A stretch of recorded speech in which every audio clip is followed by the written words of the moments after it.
Hello everyone, so welcome back to BS and Cars. Thank you for watching this video.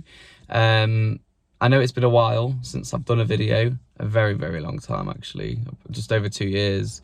So apologies for that, but I'm hoping to be up and ready, making more videos soon, as and when I can do, and as and when I'm driving interesting and cool cars. So thank you very much. I do have an Instagram channel as well, which I'm more active on. I'm always posting bits and bobs, what I'm doing. So I'll put a link in the description below if you want to subscribe to that. But without further ado, let's get into this video. So I don't know if any of you are proper car anoraks here, and may guess what this car is from the interior. Any guesses? Well, I'm going to tell you anyway. So it's a Jaguar XF. I think it's a 2009, and it's not just your ordinary XF, it's quite a rare XF. So it had a limited production run. Only 413 of these cars were made. So this is the Jaguar XF SV8 model, which makes it very rare, very unique and really cool. So what makes this different to every other car or any other XFs? Basically, this car is mated to a 4.2 litre V8, which is supercharged and produces around 420 horsepower. It's got a 6-speed automatic gearbox, which pulls through the gears really well, and it has sport mode. And that's about it really. Like, there's nothing really different, I suppose, to your ordinary XFs. I think the suspension stiffened up a little bit. And normally with the SV8 models, they're quite spec'd up as well. So what I'm going to do is I'm going to show you around the car. I'm going to show you around the interior, and then we're just going to go on the drive. So for this video, I'm going to do it slightly different. So I'm going to use a GoPro. I'm going to attach it to my head, so you can kind of get a POV of what it's like to drive one of these bad boys. So yeah, let's go. So looking around the Jag, I have to say it's aged rather nicely. Personally, I do prefer the facelift version, but this does look pretty good. Got these big fat wheels here, obviously big chunky brakes, what you expect from a car like this. Look at that rust though, that is crazy. Like, what a weird place for a car to go rusty. But yeah, that's very odd. Don't know what's caused that, but as we go on, keyless entry on this car as well, which is just amazing. Now this is what I mean about the exhaust. It's looks a bit shit, but it does sound really nice.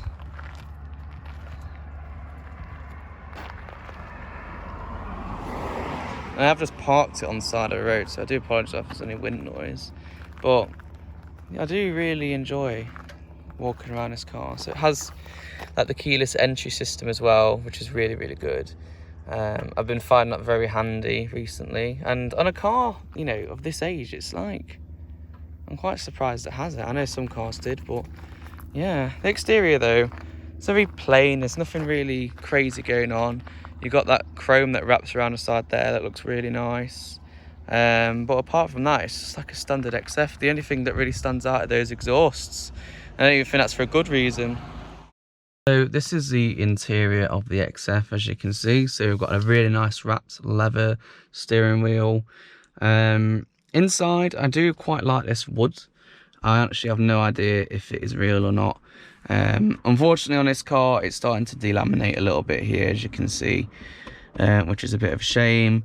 But all in all, for like, you know, a car from 2008 to 2009, the interior has held up quite nicely, I'd say. Obviously, you've got this screen here that's a bit outdated. Let me just try and turn it on. There we go. Obviously, it's really old-fashioned and stuff. But like I say, it's touchscreen. You know, it's got all the bits and bobs that you want on here. So you've got AM, FM radio, CD, aux, lol. I don't know who actually uses them anymore. I do like myself a CD from time to time. This specification car comes with heated and ventilated seats, which is just beautiful. Unfortunately, the aircon on this car doesn't work, so I can't really get the pure satisfaction from using those ventilated seats, but they do cool you down. But obviously, I don't think they cool you down as well as they should. This model doesn't have heated steering wheel. The button would be here for that. But, you know, I'm not really bothered, to be honest. It's also missing adaptive cruise control. On the steering wheel, you'll have another button here, but obviously it doesn't exist on this model. The seats are cream leather, which I think look alright, to be honest, but the problem is with it being this kind of colour is they would just get dirty. So you can see on these, always dirty, worn down a little bit, but nothing too sinister. This model doesn't have the sunroof, but I think when you've got ventilated seats and you can put the windows down, I don't think it really matters too much. Also, you've got this little button here, which literally opens and closes the glove box. Quite a minimalistic design, to be honest. It's really good. And obviously, if you want your climate control on, these lovely vents open up. Fortunately for me, this is blowing out pure hot air, so I'm going to close those. They did pass this on to the facelift version of the XF, but they did change the interior. But for some weird reason, obviously they changed the interior around here. They left these vents on this side, so your driver's and passenger side, they would open and close, but the ones in the middle here would just be stuck open. Not really sure why they did that. I just think it looks a bit weird. You know, it just seems like a half-arsed job with the design, really. So for me, I'd rather it just be open or closed. But yeah, you've got like some storage space down here. I don't really like how there is no, well, this opens on the opposite side to me. I feel like this should be on this side, so when I press it, it opens this way, but it doesn't. Don't know why. I feel like it's a little niggle for me, but you know, I'm not going to moan about it forever. I'm only going to mention it just that one time and moan about it. But yeah, the interior is quite nice. I can't complain. I think it's aged quite nicely. Obviously, the colours are a bit, you know, questionable, like this kind of like metal design. It's not really, it doesn't feel very cold, so I'd imagine it's just like a covered plastic. And it's supposed to look like metal, but yeah, there's not. I'm not really a fan of that part, to be fair. And you've got paddle shifters. I didn't like them when I started using the car, but I've kind of got used to them now. So I have to say they are quite good. Like I say, the specs of the car, it's got plenty of gizmos. The speaker system is the second one from the highest. So you have the Jaguar one, which is like their standard speaker system, and then you've got the upgraded Jaguar system, which adds a subwoofer in the parcel shelf, I believe. And then you've got the Meridian system, which this car does not have. But you know, if you've ever been in the Jaguar, they tend to use Meridian systems. Well, and then they stopped using them a little bit later on, or they may have changed to another brand and then they went back to Meridian. I really can't remember. But yeah, the interior is really nice. There is no complaints from me. I feel very comfortable. The head restraints adjust electronically as well, if I can reach over. Look at that. Wow, this is beautiful. Just don't see that every day on a car, do you? But yeah, this is the interior. A really nice place to be. Really driver orientated, I'd say. And yeah, there's no complaints at all from here. Right, let's go for a drive. So it is currently 26 degrees outside and the aircon on this car just does not work. So the first thing you're going to notice now we're in this car together is the exhaust. The exhaust is very, very loud. It has been customized, as you can imagine. It doesn't come like this from stock. So the owner of this car has gone to a person that actually makes these custom. Unfortunately though, it doesn't fit very well in the rear. So I think the reason for this is, and this is what the owner said of the car, is the reason for it is he makes the exhaust, but we believe it's for the 5 litre version. and the back box is slightly different on that car, so I think that's why the fitment's a little bit off, but to be completely honest, it does sound really good. So I can't really complain, if I'm completely honest. It is so hot today, I can't believe it. I did do a video earlier on this car. I just wasn't really happy with the footage, so I'm hoping that this is better. I'm about to just wait and charge my camera. And then that's 60, so as you can see, it doesn't take long to get going. If we talk about the suspension on this car, so I'm driving like, you know, as I normally would, I suppose. You know, the suspension is actually really good, so it's not that firm, but it holds itself very well in corners. Obviously I'm not going as quick as I probably could do, because I'm a good boy and I don't like breaking the law. But it's not firm, it's very much in the middle, but it is really comfortable, so I think that's how a Jaguar should be anyway. So I'm really happy that the suspension is really good, and I suppose it shows that you can drive this car around all the time. It's not obnoxious, it's not uncomfortable. It just doesn't feel firm. I was really expecting it to be firm, but it's just not at all. I'm trying not to die at this junction. Oh, they're letting me go, happy days. So yeah, the suspension's really good. Absolutely no complaints at all. I'm just pleasantly surprised how good the suspension actually is.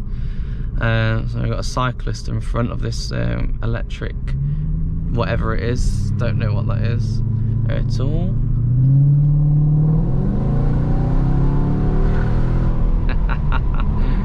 Oh, thank you cyclists for being there, so I have an excuse to put my foot to the floor and get past you safely. But yeah, driving it around, obviously you can hear the exhaust, sounds really good. When you put your foot to the floor, the torque, it just pushes you back in your seat. It's absolutely so satisfying to do. I really do enjoy sitting here, being the driver, and just, you know, just listen to that engine roar. You can find though the accelerator pedal is quite sensitive, so you know, even if you're just cruising around, you do find it dropping a gear like really quickly, and it can be a little bit jerky, but all in all it's actually pretty good. I don't know, viewers, if you've noticed this, but if you can see the dashboard, it's actually risen up. This is a very common issue on Jaguar XFs, which is a bit annoying, obviously, because it means you've got to take the whole dashboard out. I suppose the reason for that is going to be the glue that they've used when they're making this car, so maybe they cheaped out a little bit, which has caused it all to obviously rise up. So it does look pretty tacky, like how it's all come up now. It just looks really bad, but it can be resolved normally in a day. I've seen people on forums, you know, just take the dashboard out, and then that tends to obviously fix the issue. So very common, but you know, nothing out of the ordinary. Oh, look at that Jaguar E-Type, right? Absolutely beautiful. Let's go this way on some country lanes.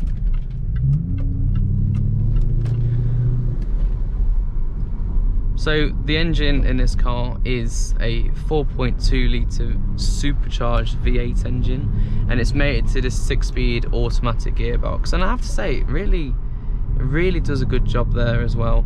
420 brake horsepower, so you know, it's not a slouch. It's going to go when you need it to, but because of the size of the car, you don't really feel it too much. So maybe it's a joke, to be fair, because when I do that, you feel it. But you know, if you are just cruising up and you're getting up to a good speed, without absolutely thrashing it, you know, you keep having to check the speedo and be like, oh my god, I'm actually doing like 1,000 miles an hour. So you just have to, you know, keep an eye out on the speed that you are doing. But this engine is probably the engine that you want to go for, but it's an absolute shame that they only did a very limited run of these, so I'm assuming no one bought them.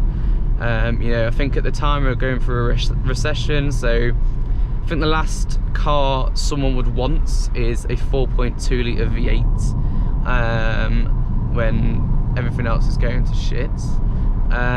So yeah, 413, and that is it. They did replace this car though with the 5 litre supercharged V8, but quite a couple of people do say the 5 litre suffers with some engine issues. One being the water pump tends to go quite quickly, and coolant leaks, and I've heard as well that the crankshaft fails. Obviously, with a car like this, you want to make sure it's getting serviced regularly. I'd probably do it every 5,000 miles. It's probably depends how you drive the car. So if you're going to be driving this as a daily, well, congratulations, you are rich. But you know, if you're not and you're going to be a Sunday driver, every 5,000 miles, I'd say you just want to make sure that you're protecting the engine, because you know they can be, I wouldn't say at all actually, this is not a fragile engine. I'd say it's a really strong engine. You know, the sound of the supercharger as well sounds absolutely amazing. It just sounds so good. I am one for a supercharger whine. But I'm just cruising at 50 now, and it doesn't feel like 50. It feels like 20. It just feels, it feels slow when you're going at speeds like this, but in reality you actually are going quite quickly.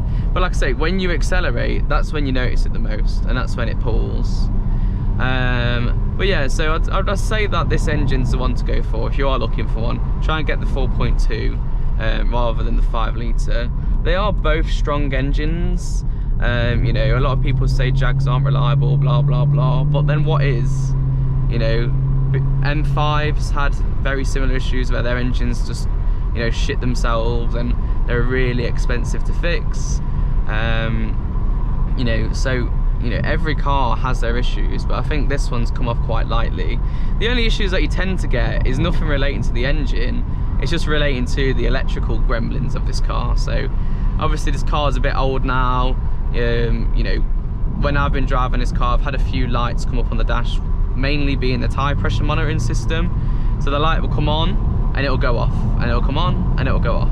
It's a bit annoying when you're just trying to look at the screen here, but yeah, it is what it is. I think you could probably just get the sensors replaced, so not really too much of an expensive job.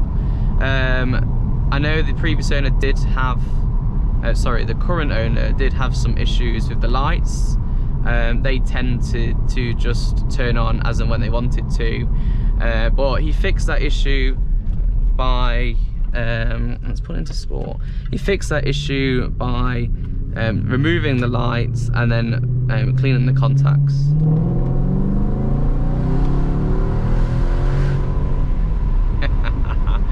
It's just so fun, so fun.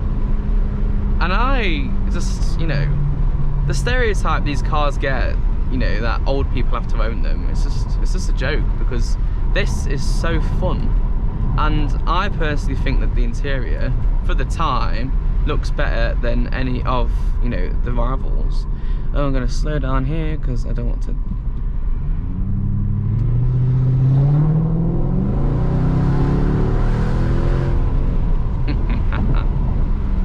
Just listen to that soundtrack. Absolutely 10 out of 10. So I'm not really going to speak about MPG here, but I will mention it briefly.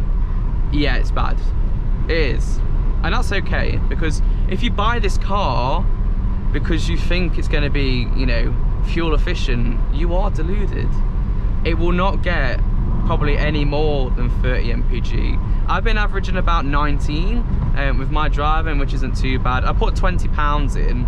I completely forgot that I was driving a 4.2 litre V8 engined car, because I used to drive in a 1.6 litre Honda Civic diesel, which gets me 80 miles to the gallon. I put 20 quid in here, and it literally, the range went up by like 50 miles. I was like, is that it? But that's what you expect. If you want a car with this kind of performance, these are the figures that you should be like. This is what you should be expecting. So yeah, and obviously the tax as well. It's going to be expensive to run the tax. I think it's in one of the higher tax brackets. I think it's around £500. So you know, it's quite expensive to tax throughout the year.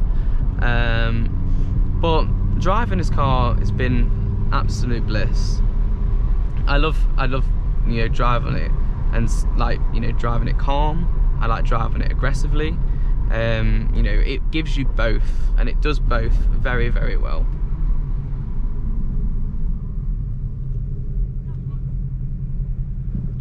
You're welcome.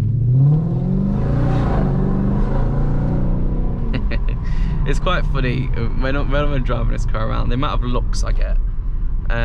You know, I don't know what these people think. Maybe they think I'm like an absolute turd, but I like to think that they're listening to the engine, be like, what's that?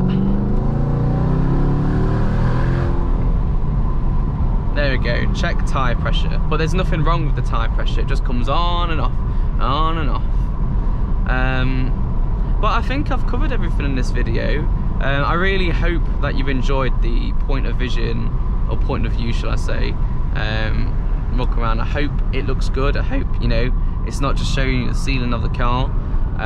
So I really hope that you've enjoyed this video. I do plan to make more videos in the future, so if you want to drop me a follow on my Instagram, I'll leave the link in the description below. So if you want to, you can keep up to date on what I'm doing there. But like I say, I really do apologise, it's taken so long for me to make some more content, but fingers crossed everything goes to plan. I've not forgotten how to edit, and it should be fine. So yeah, that's everything for me. So have a lovely, lovely day. See you later.